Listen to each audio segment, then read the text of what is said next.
Are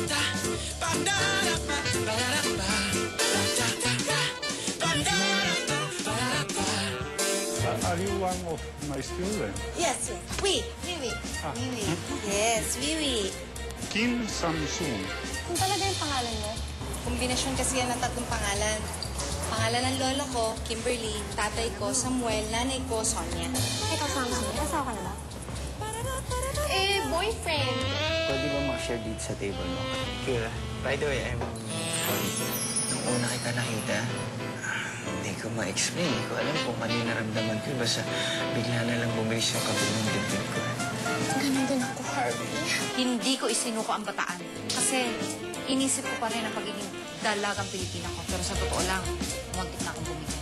Samson, would you marry me?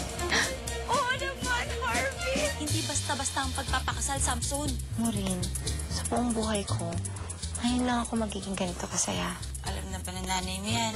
Hindi ako nakakapayag! Na hindi gaganapin sa simbahan ang kasal mo. Ano? Nasaan naman si Harvey? Ay. Naku, baka siya na yan. Parang po kay Miss Kim Samson. Hindi yan, Samson. Patawarin mo ako. Hindi ako makakarating dyan sa simbahan. Hindi na matutuloy ang kasal. Hindi ko na kaya ang mag-isip.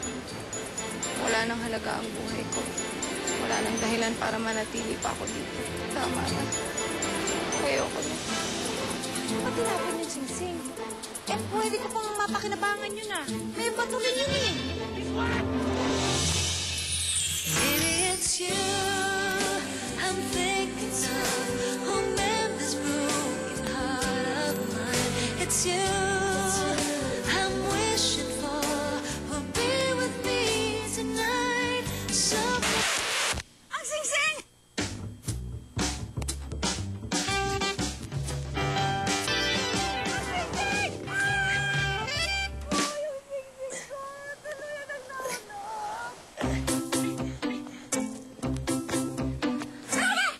Okay ka na ba? Paano ako magiging okay? Hawak-hawak ko na! Hinila-hila mo pa ako! Ayan tuloy na wala na yung singsing ko! Pinipigilan lang kasi binabalak mo. Kasalanan magpakamatay. Kasalanan mortal sa Diyos yun. Kasalanan mortal. Hoy, lalaki pakilamero. Alam mo ba kung gaano ako kaargabyado sa ginawa mo? Wala na yung singsing! Ha? Abay, may sasanda ko pa yun. Siguro mga 10,000 din yun, ha? Dami na yan! Makakabili ako dalawang cellphone, kalahating madaming harina. Yung ako'y ko talaga gusto. Aray! Buisit na buisit. Ako pa tong buisit. Ako na nga ito nagmamagandang loob. Ako pa tong buisit. Baliw ka ba? Tsura mong yan? Mukha nga ikaw ito nasisara ng bait eh. Hoy! Sino baliw? Baka ikaw ang sira ulo. Ha? Bahala ka na nga sa buhay mo. Kung gusto mong tumalong ka, hindi kita pipigilan. Magpakamatay kung gusto mo, baka tulak pa kita dyan eh. Samson. Wala kang kakibo-kibo dyan. Magsalita ka naman, anak. Baka panis ang laway mo, magka-bad breath ka. Alam mo, ate, naiintindihan ko naman yung nararamdaman mo. Pero imbes na maging malungkot ka, try to think of the bright side. I mean, oo nga, hindi natuloy yung kasal mo. Hindi ka niya sinipot. Umasa ka na. Nagpabili ka na nga ng wedding gown mo eh. Simbong akala mo, matutuloy talaga yung kasal mo.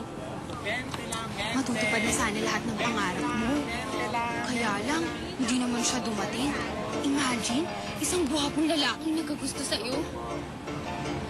Umasa ka na. Kaya lang, sinaktan ka niya. Tapos pakiramdam mo, wala na naman sa yung buhay mo. Yung, alam mo yun, si yan! Kala ko ba bright side yan? Hindi naman pinapalungkot ang ate mo eh. Inay naman, panimula pa lang naman kasi ng speech ko eh.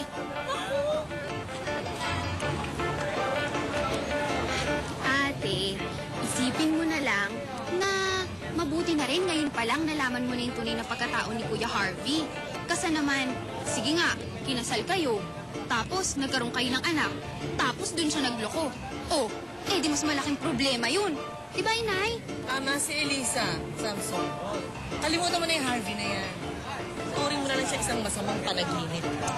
Alam mo, ate, isipin mo na lang na hindi talaga siya ang true love mo. Kasi alam mo, naniniwala naman ako na out there, naghihintay talaga ang knight in shining armor mo. Yung pang Prince Charming material talaga. Gwapo-gwapo, matipo ng pangangatawan, may bilib sa sarili. Galing mo eh. Tara na. Pare, ano? Uwi ba talaga tayo? Oo naman, eh. Napilitan lang ako pumunta dito, eh. Dahil alam ko, hindi ako tatatanan ni Mami kung hindi ko didate yung anak ng kaibigan niyo.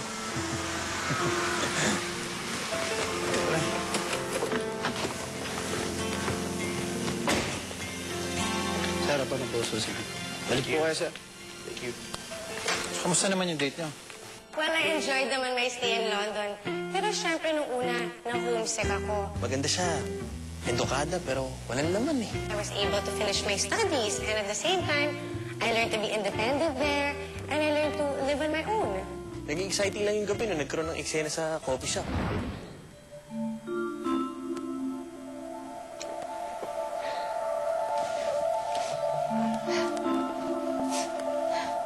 Sorry.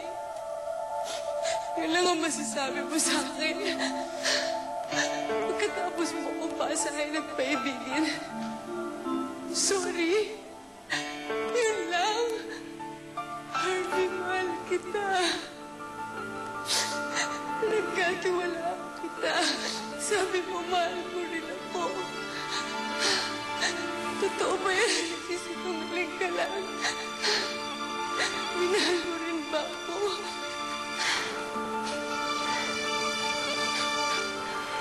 Oo, Samson.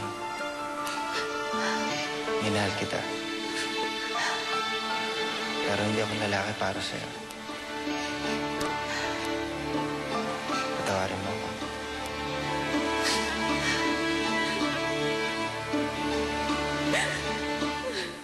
Grabe.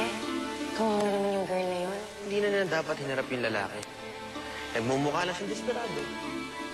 Kung ayos sa kanyang lalaki, dapat di niya na pinagpilitan pa yung sarili niya. Wow. You sound so cold-hearted naman. Eh, paano kung mangyari yan sa'yo? Paano kung iwanan ka ng taong minahal mo?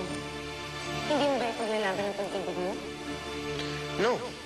Para saan pa? Sinaktan na nga niya yung damdamin ko. Hayaan ko ba tapakan niya ang pride ko?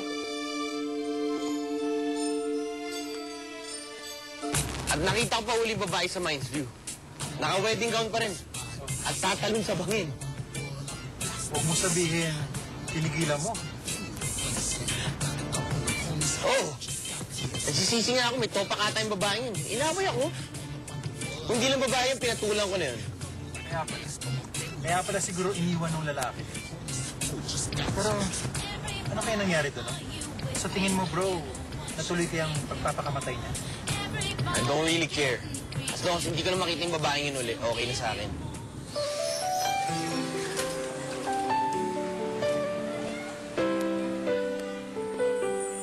Maybe it's you I'm thinking of. Oh man, this